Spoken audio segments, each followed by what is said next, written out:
Soldier tragedy next. An Army specialist becomes the victim of a growing problem in the military.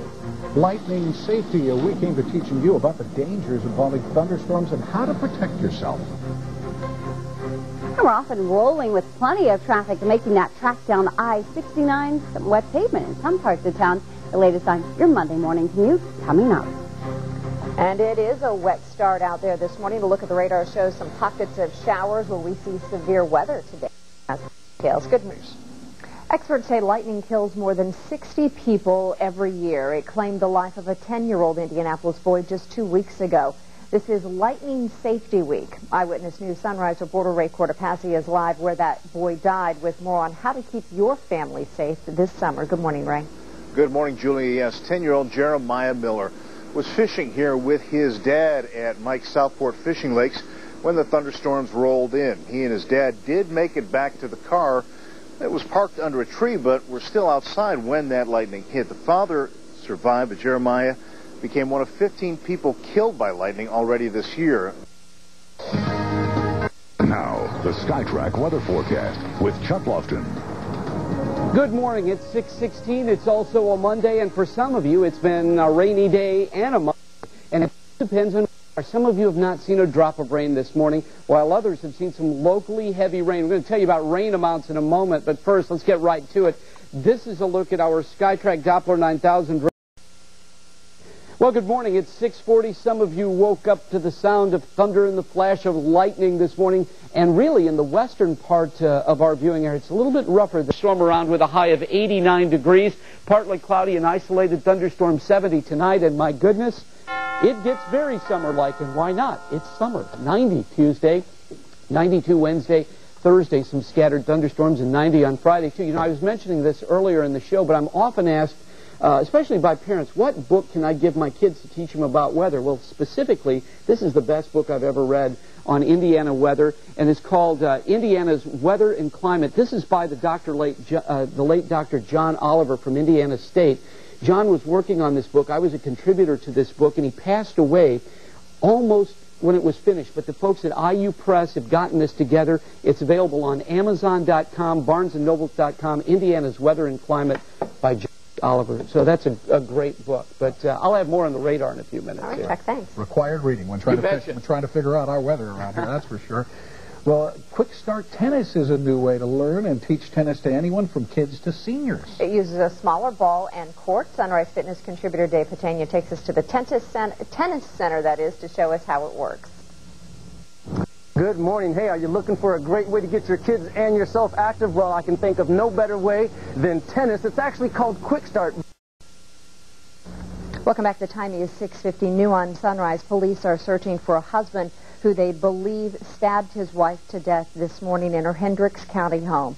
Hendricks County Sheriff's officers were called to the Eagles Crossing subdivision just over the Hendricks County line near Raceway Road and 56th Street around 12:30 this morning. When they arrived, they found 38-year-old Angela Warnock murdered. Police believe the couple's two daughters witnessed violence. The 911 call was made by the children in the home. They advised that the estranged husband, Joseph Warnock, had stabbed their mother. The two children, police say, were not injured. Police again are searching the area for Warnock's husband, 41-year-old Joseph Warnock. A minor league football team from Canada is recovering this morning following a deadly crash on I-69. An SUV slammed into the bus carrying the team yesterday afternoon near the Angola exit. The London, Ontario Silverbacks were on their way home from a game against the Indiana Tornadoes. They played at Park Tudor in Indianapolis. Firefighters say the SUV crossed the median after blowing a tire and struck the bus.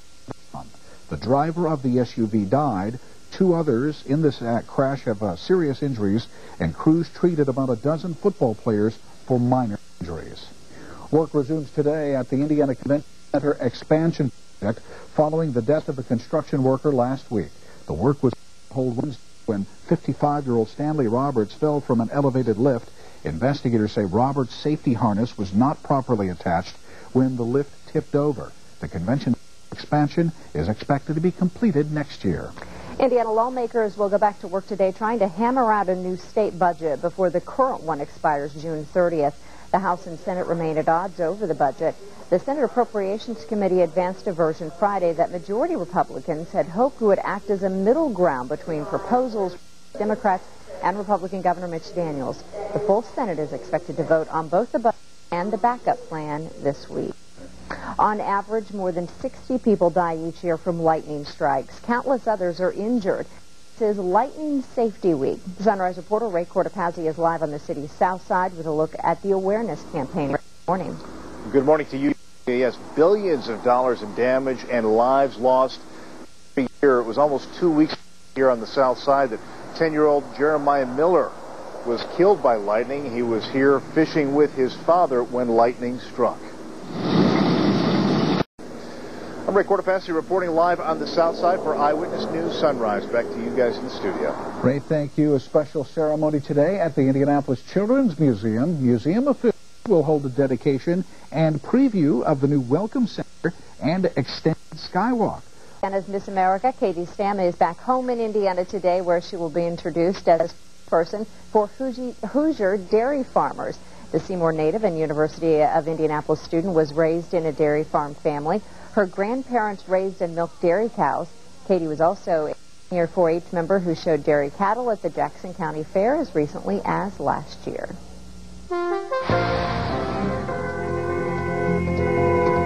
Good morning. We had some rain that moved through earlier this morning, creating some wet pavement and a couple of accidents. We go to the city's west side this morning by way of Chopper 13. An accident on Holt Road at Morris. This is just a little bit south of I-70. We can go up to Chopper 13 this morning over that area.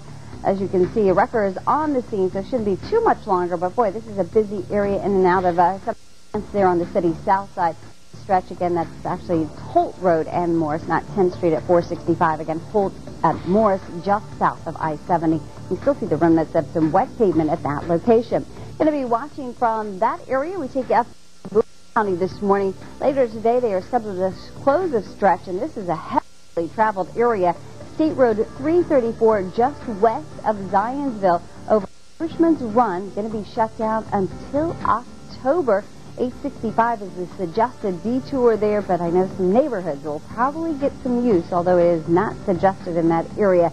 Again, that closure should take place probably after this morning's commute.